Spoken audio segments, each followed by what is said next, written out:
Falando aqui sobre construir leva tempo e investimento. E por que leva tempo, investimento e organização? Porque não pode ser improvisado. Fala para você, irmão, a construção do ambiente para a salvação da minha casa não pode ser improvisado. Não pode ser uma coisa que hoje eu decidi falar com o meu irmão. Não, tem que ser algo que você vem trabalhando, que você vem comprando as ferramentas, que você vem orando, que você vem jejuando, que você vem preparando uma palavra, que você vem buscando de Deus a revelação do momento. Então não é uma coisa improvisada agora, hoje eu vou falar, dá uma de louco, vem cá aqui, não. Tem todo um propósito, tem todo um tempo, todo um investimento, tem todo um planejamento, porque é um território para uma construção sólida.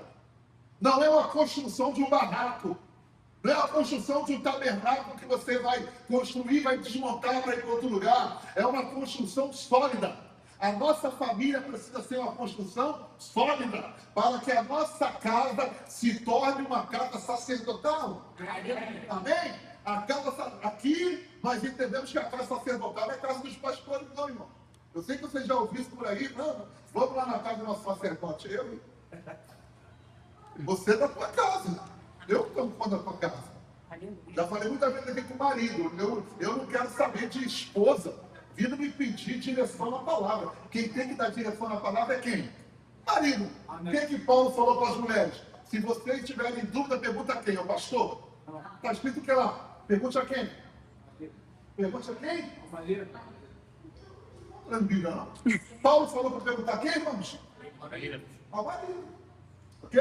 Então o marido tem que ter responsabilidade de quê? Se aprofundar na palavra, para quando a mulher tiver dúvida, o que ela vai fazer? Procurar o marido.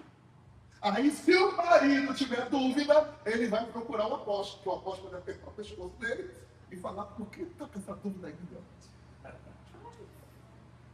Brincadeira, a gente tira dúvida. A gente não fala do problema.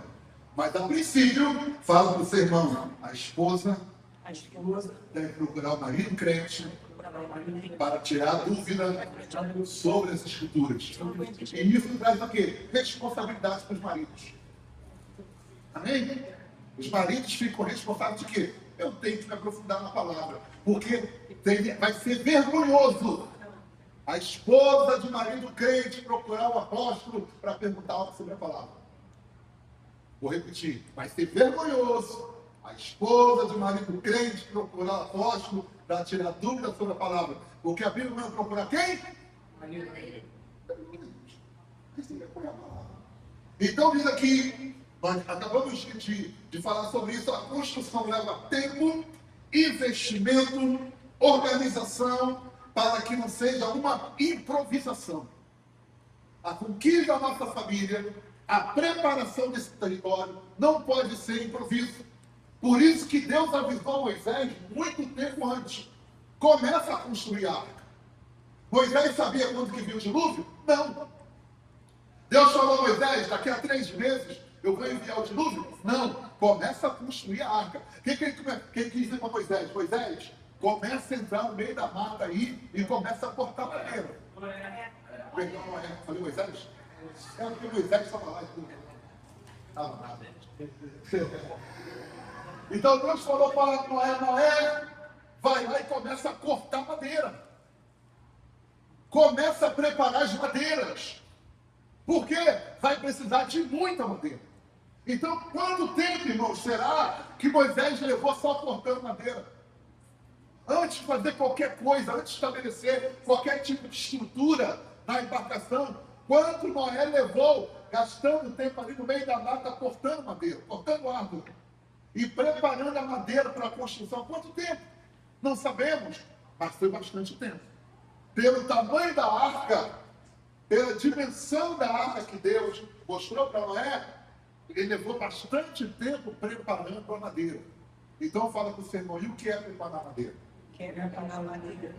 Vamos lá, se você tem caneta, se você tem papel, anote que for começar a dar para você essas ferramentas.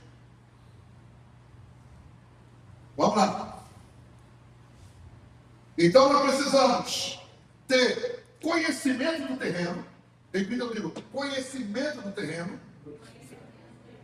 e estudar o material adequado para o terreno e o aval para a construção. Então eu preciso estudar o terreno, preparar o material adequado para o terreno e o aval para a construção. Quem é o terreno, irmão? O terreno é cada pessoa da minha família. Cada pessoa da minha casa é um terreno. Então eu preciso estudar o terreno, analisar o terreno, porque tem terrenos que você não pode fazer determinadas construções. Aleluia! Tem terreno que você não pode fazer construções tão altas. Tem terreno que não cabe uma construção de alvenaria. Então, cada terreno tem que ser analisado. Às vezes, o terreno tem que ser preparado para a construção. Por exemplo, aqui a nossa Baixada Fluminense, os irmãos sabem que a história nos mostra, para quem já estudou um pouquinho da história da Baixada Fluminense, que toda essa parte aqui é laranjal. Então, por essa parte do ser laranjal, o nosso terreno nessa região, ele é muito úmido. Então, quando você vai fazer uma sapata para você fazer uma construção, você tem que fazer uma cavação boa. Você tem que cavar bem. 1,80 m, a 2, por aí, para poder ficar tranquilo. Porque tem excesso de quê? Quando a gente começa a cavar, excesso de quê? Tava? E só a tabatilha que faz construção? Se fizer, o que vai acontecer? A casa vai cair. Porque aquilo é uma lama. Se levar o peso, ela vai se estender. Então você tem que passar daquela parte ali. Algumas partes aqui, uma boa parte, tem veios de águas passando, que de repente você tem que fazer um trabalho ali para poder não ficar gerando umidade na tua casa ou estragar a tua estrutura que você vai colocar na base ali, a tua sapata, a tua construção. Então o terreno tem que ser estudado. Às vezes você tem pressa demais, quer construir rápido demais e constrói uma estrutura que ela não vai suportar. Então tem que fazer o quê? Tem que cavar bem, tem que colocar ferragem, tem que colocar concreto, tem que trabalhar aquela estrutura. Às vezes vai ter que abrir o terreno de ponta a ponta e encher de pedra para que a água seja infiltrada e saia do terreno para depois você poder cavar. Tantas coisas que você tem que fazer no terreno antes de construir. É que a gente já vê a obra pronta e fala, nossa, coisa linda, mas tem todo um trabalho de análise do terreno para você fazer, para depois a casa não ficar rachada. Como acontece muitas das vezes aí, encontramos casa que a gente passa assim, às vezes entra na casa, tem casa que a gente fica com medo. Eu falei, Jesus, porque você já vê a fachada na volta assim, ó. Aí eu falo, se eu pisar atrás de lá, olha que isso aqui vai, a gente está no segundo andar, terceiro andar, mas o que é aquilo ali? O terreno não foi preparado adequadamente, então a estrutura cedeu. E aí, meu irmão, está rachando tudo. Não sei se você já viu o vídeo de você ver a casa partir no meio. E aquela parte não se desfazer. Por quê? Porque o terreno não foi estudado. Então, nós precisamos estudar o terreno de cada lugar aonde a gente vai começar a fazer a plantação. Por isso, nós lemos o texto aqui, olha, calcule o tempo que você vai precisar gastar. Calcule as ferramentas que você vai ter que usar. Calcule o material que você vai ter que usar. O tempo, o investimento que você vai ter que fazer ali. Não seja apressado nessa construção, mas faça uma construção consolidada. Então vamos lá. Ferramenta número 1. A primeira ferramenta dessa construção precisa ser dependência total e irrestrita de Deus. Quem pode repetir? Dependência total e irrestrita de Deus. Segundo Samuel, capítulo 5, versículo 17 a 25, por favor. Segundo Samuel, capítulo 5, versículo 17 a 25. Qual é a primeira ferramenta? Dependência total e restrita de Deus. total e restrito. Quer dizer, não tem como ficar sem ser com Deus. Tem que ser com Ele. Que é 1 Samuel, capítulo 5, versículo 17 a 25. Vamos lá. 1 Samuel. Foi o primeiro ou foi o segundo? Foi o segundo. Ah, tá certo, segundo, perdão, segundo. É a quarta aqui, estou colocando, tirando. Vamos lá! Deixa eu ver esse texto mesmo.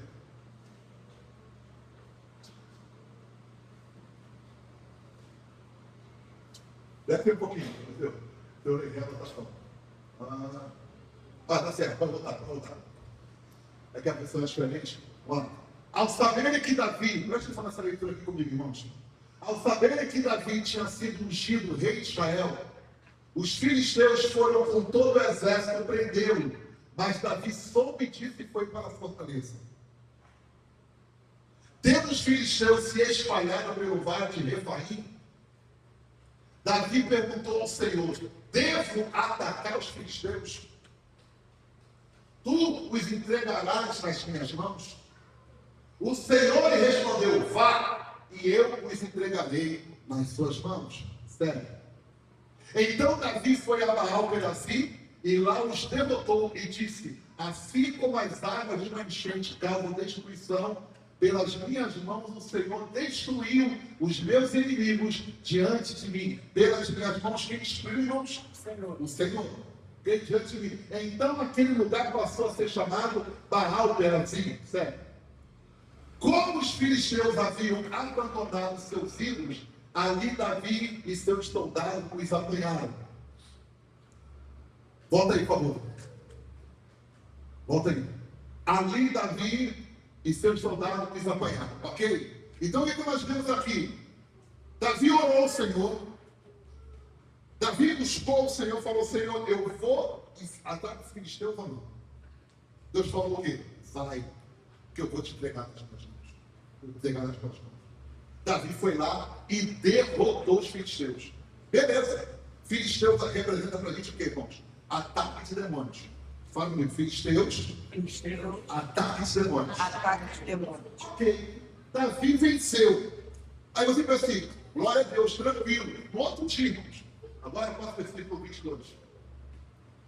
Mais uma vez, os filisteus marcharam e se espalharam pelo vale de Refidim. Os filisteus voltaram. Presta atenção, pastor Wilson. Deus já não tinha dado vitória a Davi? Vitória contra quem? Filisteus. Deus falou: vou entregar nas tuas mãos? Beleza. Davi foi lá e venceu. Os filisteus voltaram de novo. O que Davi tinha que fazer? Ir lá e guerrear de novo. Sim ou não? Não.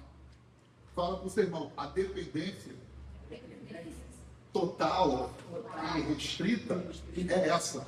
Não é uma vez, é todas as vezes. Qual é o problema aqui?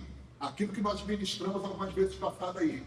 Quando nós aprendemos as coisas, nós começamos a colocar um projeto em risco. Porque nós aprendemos a fazer e queremos fazer da nossa maneira. Mas olha o que o texto vai dizer. Versículo 23, olha. Então Davi fez o que, irmãos? Então o que acontece? Se fosse a gente, não, eu já venci dessa vez, é mole. Né, Josué? Poxa, fui lá e Deus fez, deu uma lavada. Então agora vai ser mole, Paulo. É só ir de novo, é o mesmo povo. E está aqui o mesmo exército. Vamos lá, vamos fazer, vai acontecer a mesma coisa. Mas aí Deus vem dizer assim: então Davi consultou o Senhor de novo, que lhe respondeu: não ataque pela frente. Olha aí, não ataque pela frente, ou seja, pelo mesmo lugar que você atacou ontem. Não ataque pela frente, mas dê a volta por trás deles e ataque-os em frente das amoreiras. Aqui fala com o seu irmão, das amoreiras. Agora fala com carinho com o seu irmão, de vez em quando. Para você romper, Deus vai fazer você parecer louco. Olha o que Deus fez com Davi. Atrás de quê? Das amoreiras. Versículo 24. assim que você ouvir o som de passos por cima das amoreiras. Aqui nessa versão está por cima das amoreiras, mas na minha versão diz o ouvido das amoreiras. Davi teve que colocar o ouvido nas amoreiras para ouvir um som que Deus falou que ele ia ouvir. O som de quê? Do som dos cavalos. Olha aqui. Assim que você ouvir um som de passos por cima das amoreiras, você saia rapidamente, pois será esse o sinal. Não é que tinha cavalos, irmãos. Ele ia colocar o ouvido e ele ia ouvir um som de cavalos. Quando ele escutasse um som de cavalos, era a hora dele atacar para pegar o inimigo de surpresa. Então fala para o seu irmão, é dependência total e irrestrita. Quer dizer, é toda hora. Não quer dizer, eu aprendi como fazer agora, não oro mais. Eu aprendi como abrir um culto, não peço mais. Eu aprendi como fazer um louvor, não oro mais. Eu aprendi como dar uma palavra de oferta, não oro mais. Eu aprendi como fazer isso, não oro. Eu não pergunto mais se você é para fazer. Por quê? Porque eu já aprendi como faz. Só que a dependência tem que ser total. Para ter um êxito, a dependência tem que ser total. Então o que aconteceu aqui? O inimigo era o mesmo. E estava no mesmo lugar, mas atacando por trás. O que Deus fez? Fez Davi dar a volta e dar de cara com o inimigo. Então, quando nós nos tornamos dependentes do Senhor, o Senhor nos dá estratégia. Como? Se Ele vai criar alguma coisa na tua família para tentar trazer confusão, se você buscar o Senhor vai te levar por outro caminho e a confusão vai ser desfeita e você ainda vai ter vitória. Quem está entendendo? Amém. Agora, se você não buscar o Senhor, talvez você até entre no meio da confusão. E pior, talvez você se torne até um instrumento da confusão. Agora, quando você busca o Senhor te dá estratégia, porque o inimigo ele já sabe, você vai ministrar. A tua intenção é ministrar. Ele já está vendo. O problema é esse, o nosso inimigo vê os nossos movimentos. Ele já está vendo você orando. Ele já está vendo você buscando. Ele já está vendo você se consagrando. Ele já está vendo você colocando a tua vida no altar. Ele está olhando para você e falando, ele está arrumando alguma coisa. Eu vou criar uma confusão aqui. E eu sei que ele é meio esquentadinho também. É crente mais esquentadinho. Se eu colocar ele aqui, aí, só que deu mal. Por quê? Porque você orou. Que você foi lá e falou, Senhor, é agora. Aí o Senhor fala, é até agora. Mas faz o seguinte, dá a volta. Dá uma voltinha ali e volta mais tarde. Mais tarde você fala. Agora não fala não. Aí você desbarata todo o projeto que o inimigo tinha contra a tua vida para não alcançar aquela família. Fala para o seu irmão, preparar o terreno. Fala para o seu irmão, não pode ser improvisado. Então veja o texto. Saia rapidamente, pois será esse o sinal de que o Senhor saiu à tua frente. Saiu aonde, irmãos? À sua frente. Então o que o Senhor está dizendo aqui? Se você me buscar, eu vou na tua frente. Agora, se você não buscar, depois eu vou ter que ir atrás captando dos carros. Quem está entendendo? Amém. Se você me buscar, eu vou me colocar na tua frente, já era. Agora, se você não buscar, você vai continuar pronto. Se você acha que pode enfrentar um inimigo desse, vai sozinho. Então, o que Deus está dizendo aqui? Me busca. Eu estou disponível. Ele diz o quê? Aquele que me busca, encontra. Então, deixa, olha, o sinal de que o Senhor saiu à sua frente para ferir o exército filisteu. Vai, último. Davi fez o que, irmãos? Como o Senhor tinha ordenado. E derrotou os filisteus por todo o caminho, desde Gibeon até Jezreel. Aleluia? Então, o primeiro passo, primeira ferramenta a ser entregue à nossa vida é dependência total e irrestrita de Deus. Repita mais uma vez: dependência total e irrestrita de Deus. Amém, irmão? Segunda ferramenta: confiança na palavra liberada. Você pode repetir? Confiança na palavra liberada. Hebreus 11, versículo 6. Confiança na palavra liberada. Hebreus 11, versículo 6. O que diz lá? Hebreus 11, versículo 6. Leiam comigo, irmãos, no 3. 1, 2, 3. Sem fé é impossível agradar-lhe. Pois,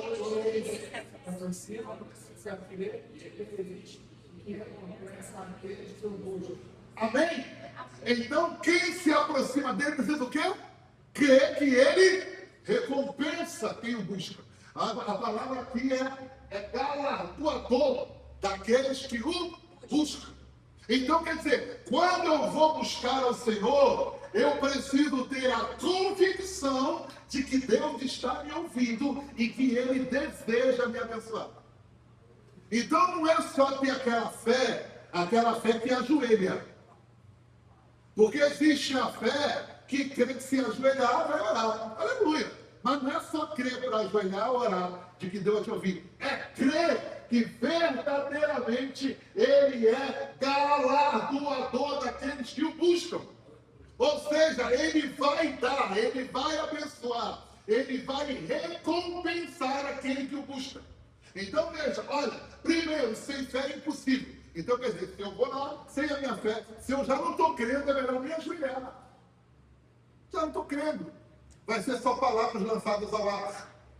Agora, ele diz, sem fé é impossível agradar a Deus, pois quem dele se aproxima precisa crer que ele existe e que é galardoador daqueles que o buscam. Então, repita comigo, número 2, confiança na palavra liberada.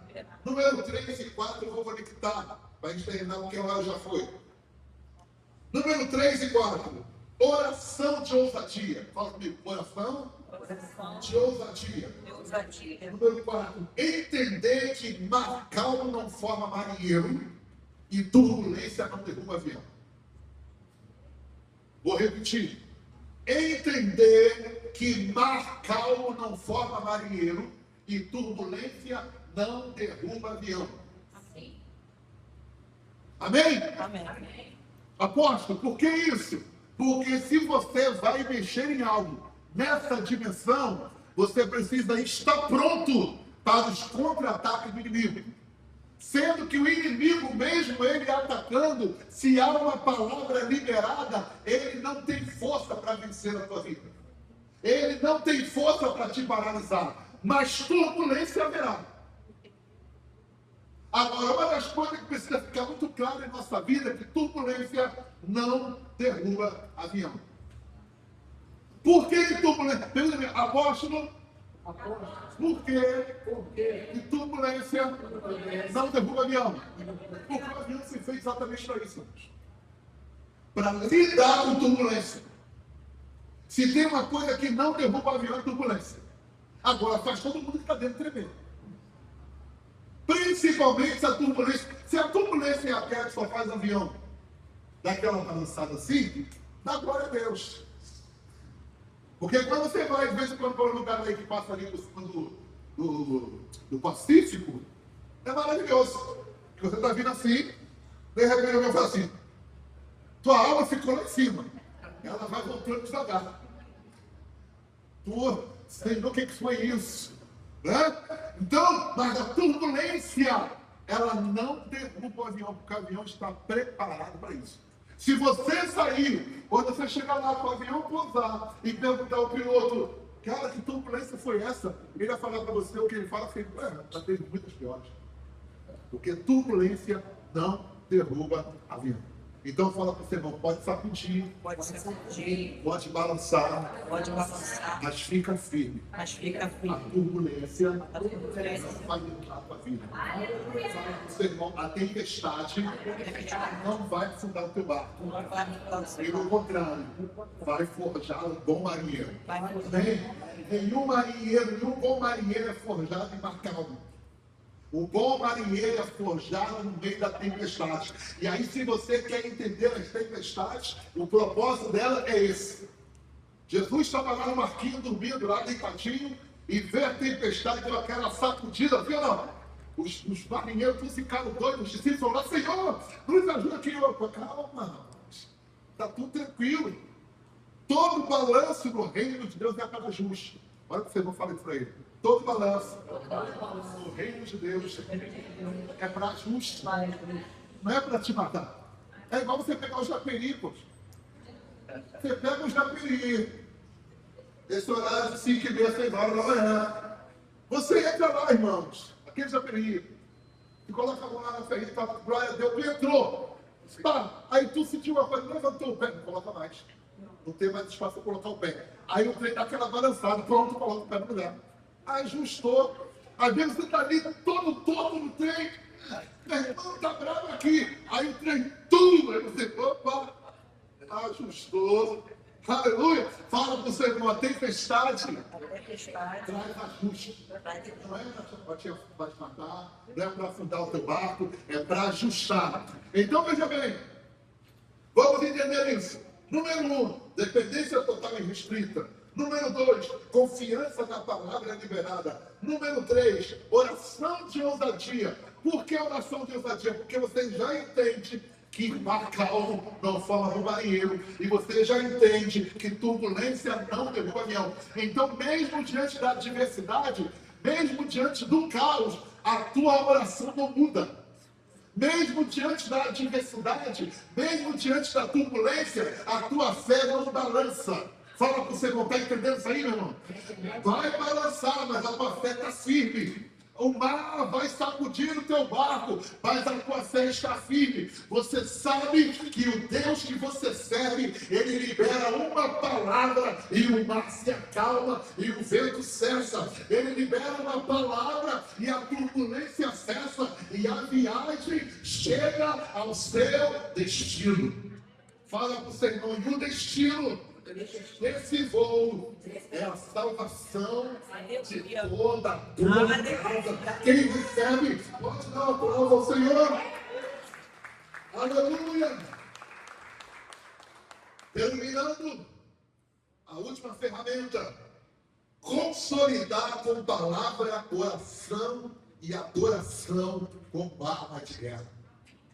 Vou repetir. Consolidar com palavra, oração e adoração como arma de guerra. Amém. Fala para o seu irmão, a tua adoração é um instrumento de guerra.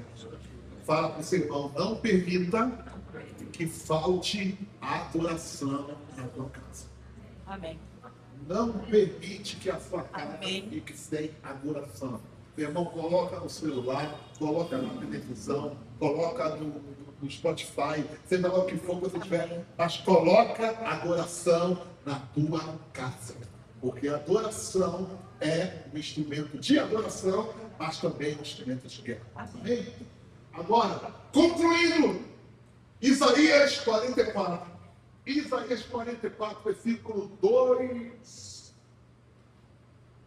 Do versículo 2 ao 5, é para fechar. Amém? Para você receber essa palavra agora. Isaías 44, versículo 2 ao 5. Diga já comigo assim, eu recebo. Eu recebo. Antes de ler, diga assim, eu recebo. Eu recebo. Olha aqui na palavra. Assim diz o Senhor, aquele que o fez, que o formou no ventre e que o ajudará. Não tenha medo, meu servo Jacó, Jesus, a quem escolhi. Diga, sou eu. Versículo 3, vai. Pois derramarei água na terra sedenta e torrentes na terra seca. Derramarei meu espírito sobre toda a tua descendência e a minha bênção sobre os seus descendentes. Quem recebe? Versículo 4. Eles brotarão como relva nova, como salgueiros junto a regatos. Versículo 5. Um dirá, pertenço ao Senhor. Aleluia. Outro chamará a si mesmo pelo nome de Jacó. Ainda outro escreverá em sua mão do Senhor e tomará para si o nome de Israel. Amém? Se você recebe essa palavra, fique de pé, dê um aplauso ao Senhor e diga, eu recebo essa palavra sobre a minha casa, sobre a minha família, no nome poderoso de Jesus. Amém, queridos?